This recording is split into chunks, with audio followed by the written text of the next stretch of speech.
Hi, I'm Sean Romo, Senior Staff Archaeologist with the Jamestown Rediscovery Foundation. And I'm down here at our seawall excavations where we're going to talk a little bit about archaeological mapping.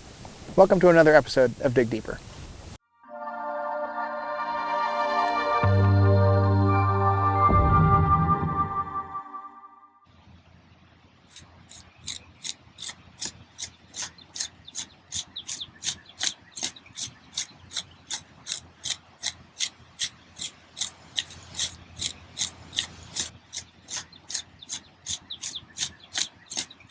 So we're down here at the seawall, excavating adjacent to an area we dug 20 years ago.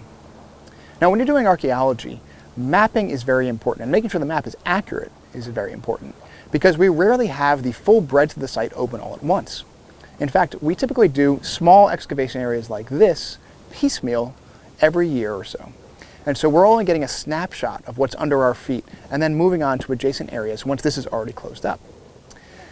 Having the map be accurate and very precise is helpful because we know then if we find a feature here and we find one in the next excavation area, they're precisely located. So if we're going to make measurements or try to identify site-wide patterns, we can. Now 20 years ago, when this area was being dug, the person in charge of mapping was Elliot Jordan. And Elliot, we have to say you did a great job, because you can see here one of our old excavation nails, and our new nail is exactly over top of it.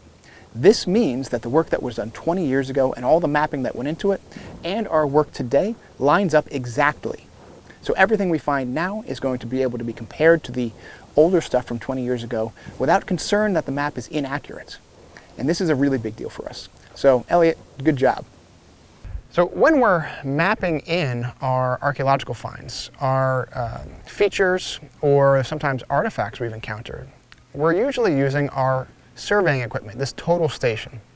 And the way it works is that a laser is shot from this lens here, and it reflects off of a mirror on top of our stadia rod. Now the stadia rod gets positioned on top of whatever feature we're trying to record the location of, and the time it takes for the laser to return to the machine and the angle at which it returns tells the machine where that point is on our grid. And then I can see it on the map on this data collector that's wirelessly connected to the total station. Now we use the same grid that the National Park Service established way back in 1934 when they first began archaeological work on the island. And the reason we maintain that same grid is continuity. We want to be able to easily locate the things they uncovered and compare them to what we've found. And using the same grid is the best way to do that.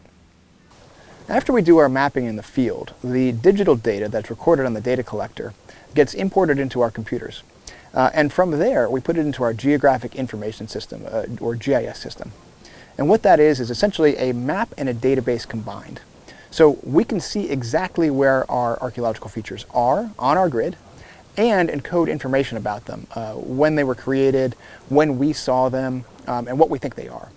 Now that's important for looking at the site as a whole. We can see on our map every burial that we've encountered in the past 26 years, or every artifact concentration, or every post hole that we think is from 1607. And that allows us to put the pieces back together and figure out which buildings are where, how the land was used in the 1600s, and all sorts of other things. So we don't just use our surveying equipment to map out the archaeological features. We've actually also been using it as part of photogrammetry. So when we're digging in a particular area, we'll take a series of photos in a 360-degree arc, and those photos get stitched together into a 3D object. But a major component of those is knowing where a set of ground control points are. And if you look at this image here, you can see small nails with X's marked on them. Those are our ground control points. We use our total station to mark out where those points show up on our archaeological grid. Knowing that information allows the computer program not only to stitch the photos together accurately, but then to be able to place the resultant image in our GIS system, having it jump exactly where it's supposed to be on our archaeological map. And so we don't necessarily need to even map in the features. We can do this photogrammetry and see where they are as a photograph in the mapping system. Now we've been using the photogrammetry more and more here at Jamestown, in part because it shows such great detail for the archaeological features. We get a photorealistic image with only taking a few points, which is a little bit sharper than our hand mapping or digital mapping has been in the past. In fact, we've gotten our accuracy down to less than 1/10 of an inch, which is pretty darn good. I hope you've enjoyed this little overview of our archaeological mapping techniques, and we really hope to see you in the field. Come see us in person and catch us in action. Thanks for watching Dig Deeper.